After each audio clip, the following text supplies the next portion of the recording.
Today we are going to study about leverage. A general dictionary meaning of term leverage refers to an increased means of accomplishing some purpose. Leverage allows us to accomplish certain things which are otherwise not possible, like lifting of an heavy object, maybe like a car. I'm using the example of a car in leverage because we use a lever to lift the car while repairing a puncture. Therefore, the term leverage or the lever is being used for lifting any heavy object. But this concept of leverage is also valid in business. Leverage may be defined as the employment of an asset or a source of finance for which the firm has to pay a fixed cost. The fixed cost and the fixed return here I am talking about remains constant irrespective of the change in the volume of output or sales. And this is going to have an effect on the earning available for the equity shareholders. Since the word leverage itself is about lifting something, that's why then even in the business it will help us to lift something, and it could be the earning per shares or it may be the net operating income available to the firm. It must however be noted that higher is the degree of leverage, higher is the risk as well as return to the owner, because owner has a liability to pay a fixed interest. It should also be remembered that leverage can have a negative or an reversible effect also. From the definition of leverage, you can easily see that the definition is very much similar to the definition of capital structure.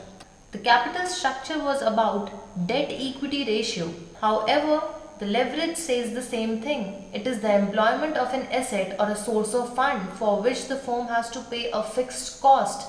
And the fixed cost here, which we are talking about, it can be interests which are being paid on the debt securities.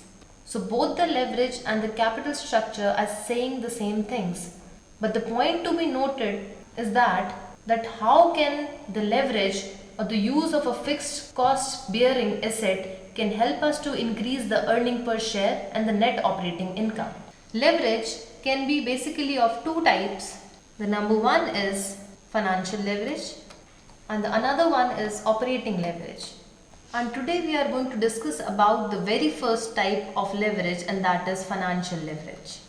The use of long-term fixed interest bearing debt and preference share capital along with the equity share capital is called as financial leverage. Or in a simple language, it can be the use of debt with equity may be termed as the financial leverage.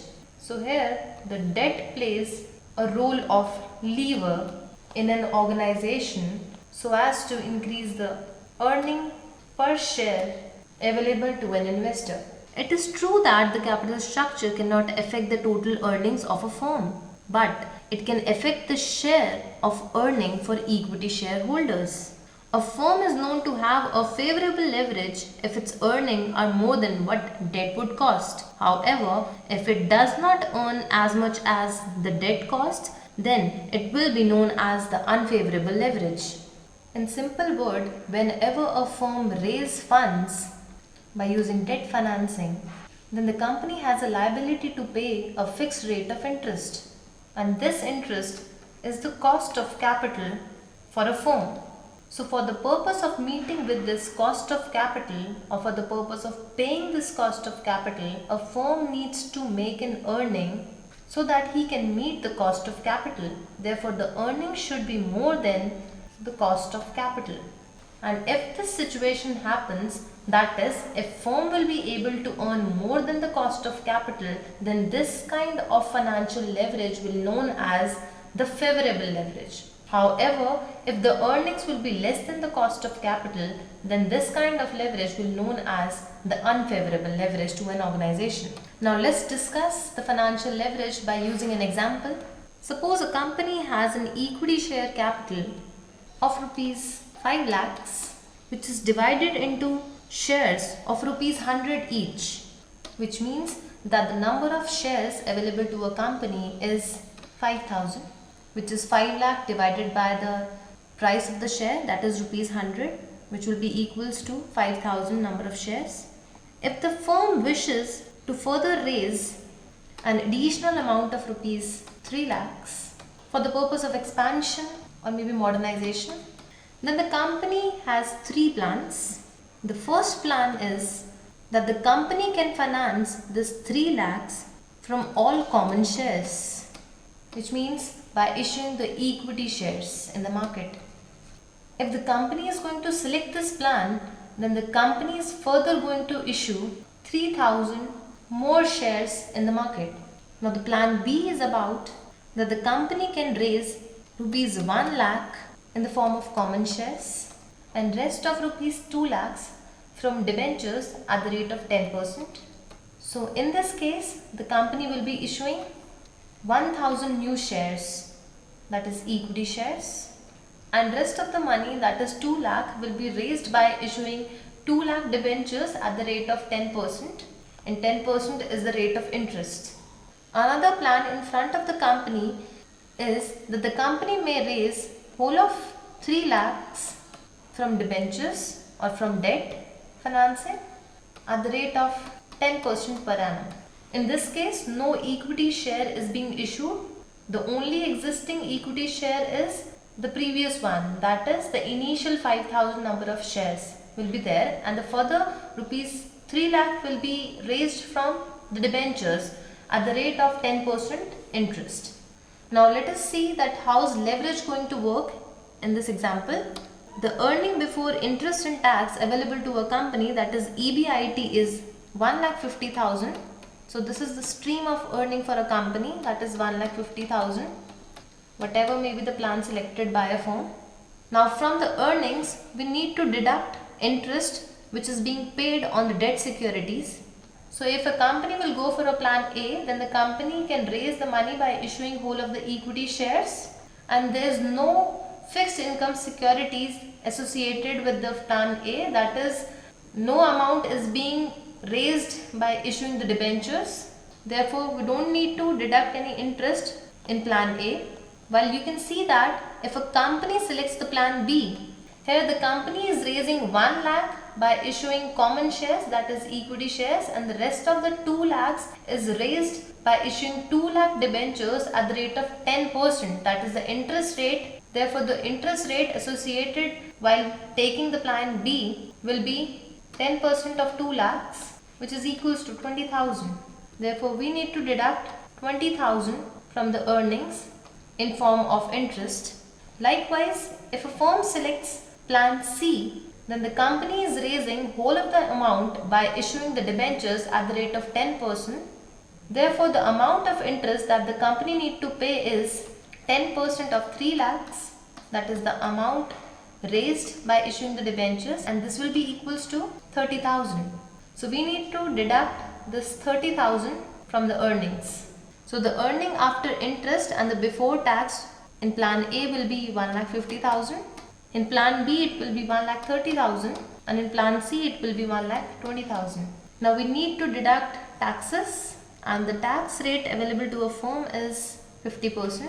In plan A we need to pay 75,000 in form of taxes, and we will be left with 75,000 itself. In plan B, the taxes applicable to the firm will be 65,000, and we are left with 65,000 with us.